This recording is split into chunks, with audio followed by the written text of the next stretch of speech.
저희들에게 추석이라는 고유명절을 주시고 만남의 축복을 주심을 감사합니다. 행여 만남 가운데 상처받은 거 있으면 다 용서하게 하시고 또 그들을 긍휼히 여기는 마음도 허락하여 주옵소서. 살아 역사하신 하나님 아버지, 저희들의 예배를 받아주시고 기름 부어 주시옵소서. 이 시간 임재해 주시옵소서. 이 시간 역사하여 주옵소서. 예수님의 이름으로 기도합니다. 아멘. 저는 본문 말씀을 가지고 용서하면 은혜를 주신다는 제목으로 하나님의 말씀을 전하도록 하겠습니다. 장발장이라는 소설은 프랑스의 소설가 프로 이구가 1862년에 발표한 소설입니다. 그 장편 소설 레니 라제블에 나오는 주인공입니다. 주인공 장발장은 사회에서 버림받은 사람입니다. 빵 한 조각을 훔쳤는데 그 죄로 5년형을 구형받습니다. 너무나 억울하고 분합니다. 그래서 탈옥을 결심합니다. 그런데 또 걸립니다. 그리고 또 탈옥을 결심합니다. 나갔다가 또 걸립니다. 이러기를 몇 차례 해서 5년 구형이 14년을 더 부격하고 10년째 나오게 됩니다. 장발장이 밖으로 나와보니까 사람들이 다 위험해요. 전과자라고. 그리고 받아주는 데가 없어요. 또 당장 먹고 갈 곳이 없어요. 길거리에 나뒹굴어져 있는 거예요. 이것을 프랑스의 어느 신부님이 보고 그 길거리에 있는 장발장을 거두어 줍니다. 장발장에게 먹을 것을 주고 잠잘 것을 주고 옷을 줍니다. 그러기를 한참 지났습니다. 그런데 장발장이 신부님을 배반하고 그만 은수저를 훔쳐 달아납니다. 달아났다가 또 걸립니다. 경찰관이 장발장을 끌고 왔어요. 신부님, 이 친구가 은수저를 가지고 도망갔죠? 신부님이 경찰관을 한참 보더만 그러는 거예요. 아니에요. 제가 그냥 준 것입니다. 장발장, 왜 내가 이 은추대도 줬는데 그것은 대학까지 왔습니까? 이 말을 들은 경찰관은 장발장을 체포하지 못하고 그냥 돌아갑니다. 세월이 많이 지났어요. 장발장이 신부님에게 묻습니다. 아니 신부님, 그때 왜 저에게 은추대까지 주었습니까? 신부님이 장발장은 한참 뚫어봅니다. 나는 은추대를 가지고 당신의 영혼을 샀습니다. 이렇게 말하더라는 거예요. 용서는 하기 힘들어요. 이 신부님이 한 용서가 정말로 올바른 용서입니다. 우리 성경에는 용서가 큰 덕목으로 있습니다. 용서는 정말 우리가 하기 힘든 덕목이지만 성경에서 강조하는 덕목이기 때문에 해도 되고 안 해도 되는 것이 아니라 우리는 무조건 해야 되는 것입니다. 헝가리에서 출생해서 미국에서 활동한 토머스 시즈는 이렇게 말합니다. 어리석은 자는 용서하지도 않고 용서를 잊지도 않는다. 순진한 자는 용서하고 잊어버린다. 그러나 지혜로운 자는 용서는 하되 잊지는 않습니다. 카네기는 이렇게 말합니다. 우리는 원수를 사랑할 만한 성자는 아닙니다. 그러나 적어도 우리의 건강과 우리의 행복을 위해서는 용서하고 잊어버려야 한다. 용서는 주님의 자녀로서 자유하는 특경입니다. 하나님께서는 용서하면 복을 주신다고 말씀하고 있습니다. 복이라는 것은 내가 달라고 해서 받는 것이 아니라 하나님이 은혜로 내려주는 것입니다. 본문은 베드로가 예수님께 형제가 죄를 범하면 몇 번이나 용서해야 됩니까? 라는 질문에서 시작됩니다. 유대의 랍비들은 용서에 대해서 이렇게 말하고 있습니다. 사람들이 죄를 범했을 때 3번까지 용서해 주라고 말합니다. 그래서 베드로는 형제가 죄를 범하면 이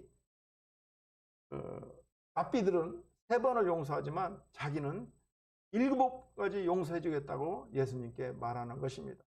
그러면서 자랑을 하는 거예요. 예수님께서 그 말씀을 들으면서 이렇게 말하는 거예요.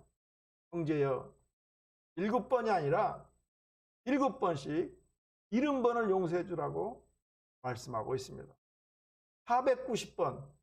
그러니까 그 의미는 끝없이 용서해 주라는 것입니다. 490번의 용서로 한없이 용서하신 하나님의 마음을 가지라는 뜻입니다. 용서한다는 말은 컴퓨터에 딜리트 키처럼 흔적을 지워버리는 것입니다. 주님께서 죄와 허물을 도말하고 기억하지 않는 것처럼 우리들도 복수심을 마음속에서 깨끗이 딜리트 지워버리는 것입니다. 예수님의 말씀을 들은 성도 중에 미운 사람을 용서하지 못해서 어려운 일을 당하는 사람들이 많이 있죠. 예수님의 용서하라는 교훈대로 제자들과 초대교회는 자기들을 괴롭혔던 로마 병사들 그리고 유태인들을 용서함으로 하나님으로부터 큰 은혜를 받고 오늘 성경에 기록된 것입니다. 우리 그리스도인은 완전한 용서의 법을 배워야 합니다. 22절 말씀을 우리 함께 읽습니다. 그때 베드로가 나와 이르되 주여, 형제가 내게 죄를 범하면 몇 번이나 용서하여 주리까? 7번까지 하오리까? 예수님은 용서에 관한 유대 율법의 고정관념을 완전히 파괴하는 것입니다. 7번씩 70번까지라도 용서해 주라는 것입니다.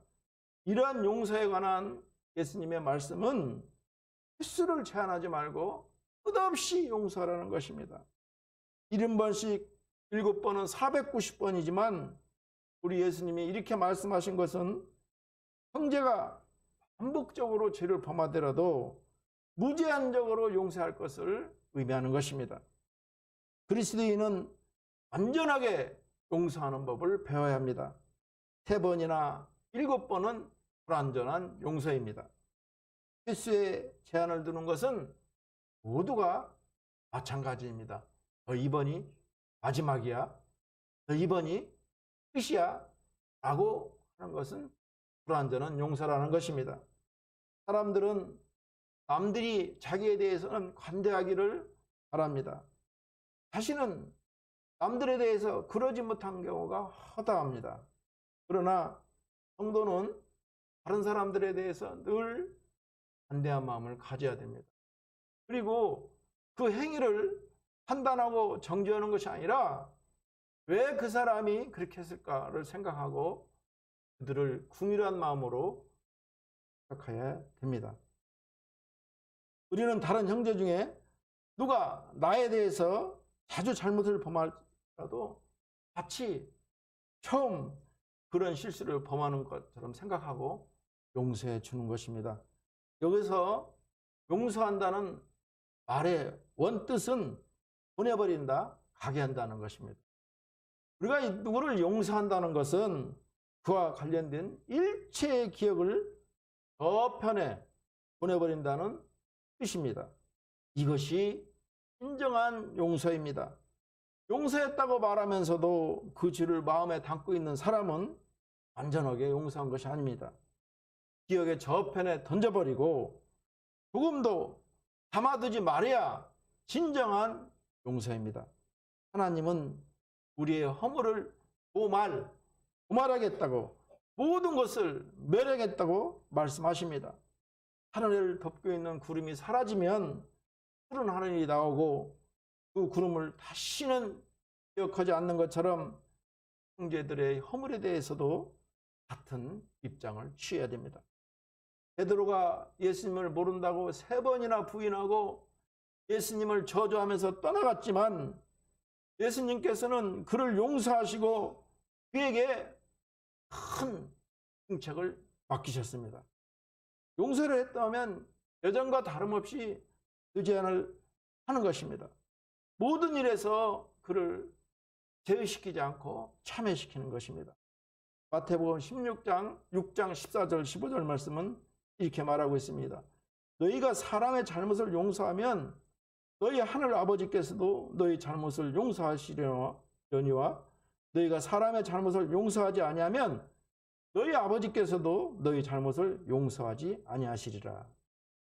우리들도 우리 주님의 말씀대로 미운 사람 용서할 때 은혜를 주신다는 약속을 믿어야 합니다.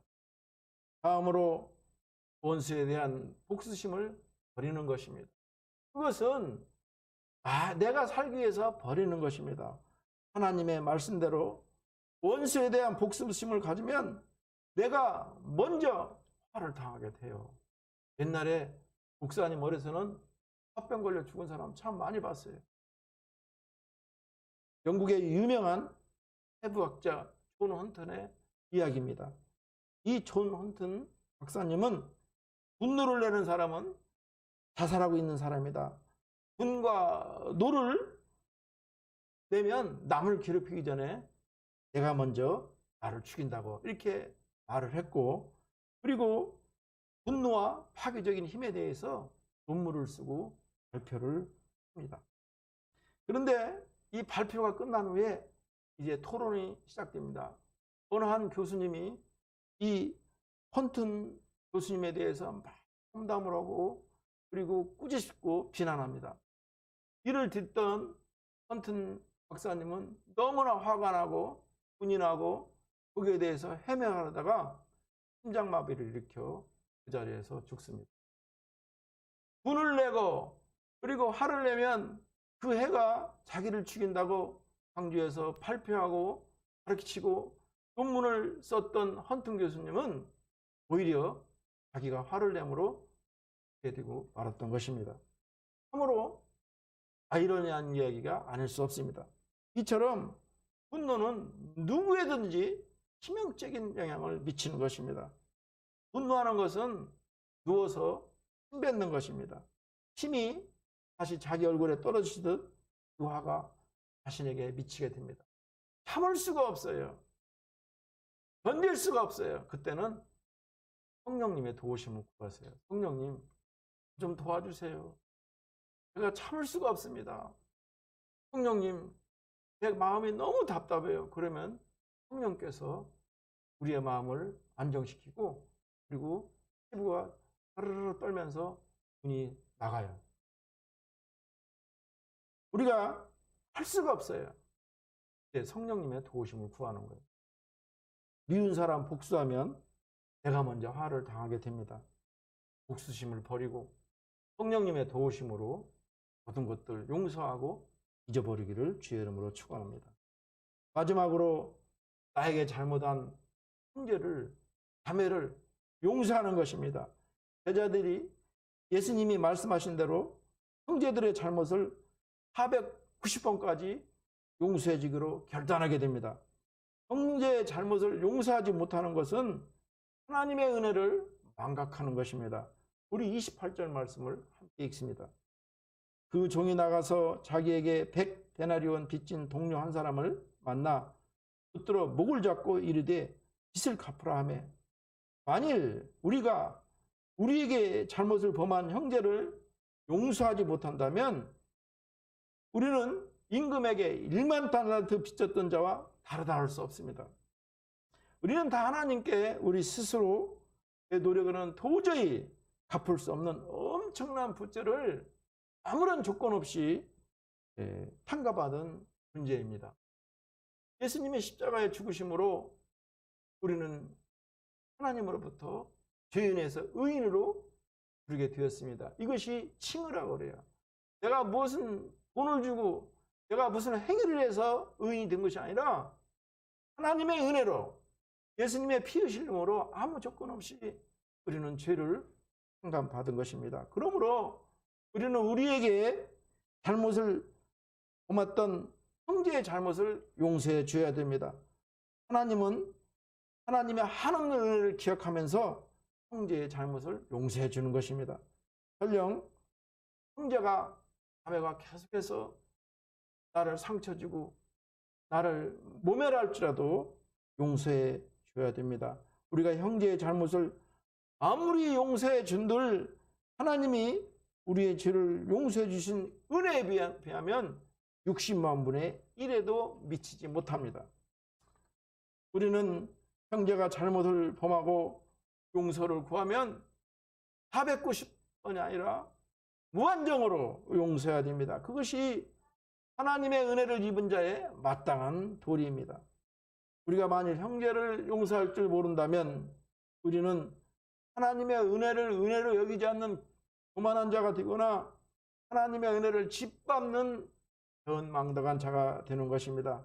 또한 그것은 우리가 기도할 때마다 암송하는 우리가 우리에게 죄를 범한 자를 우리가 용서하듯이 이러한 고백이 거짓된 것을 스스로 고백하는 스스로 자인하는 결과가 되는 것입니다. 히브리서 13장 12장 3절 말씀입니다. 너희가 피곤하여 낙심하지 않기 위하여 죄인들이 이같이 자에게 거역한 일을 참으신 일을 생각하라. 국제그룹은 한때 우리나라 경제계에서 7위까지 오른 기업이었습니다.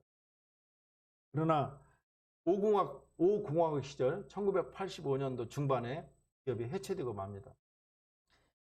1985년 중반에 국제그룹은 21개 계열사를 거느린 우리 국내 7위에 이르는 기업이었습니다. 그렇지만 85년도 2월에 주거래은행인 제일은행이 발표한 국제그룹 정상화 방안에 의해서 분해되고 맙니다.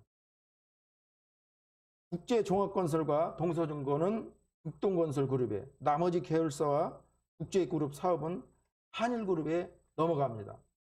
무리한 기업 확장과 과도한 단기 자금 의존 및 해공사 부실 등이 그룹 해체의 표면적인 이유였습니다. 그렇지만 전두환 정권의 밑보에서 부실기업 정리라는 미명하에 해체됐다는 분석이 업계의 정설로 나돌고 있습니다.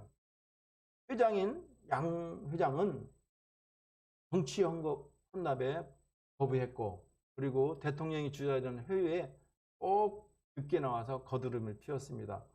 그리고 1985년 총선에 협치적인 것이 개수임죄에 걸려서 기업이 분해되었던 것입니다.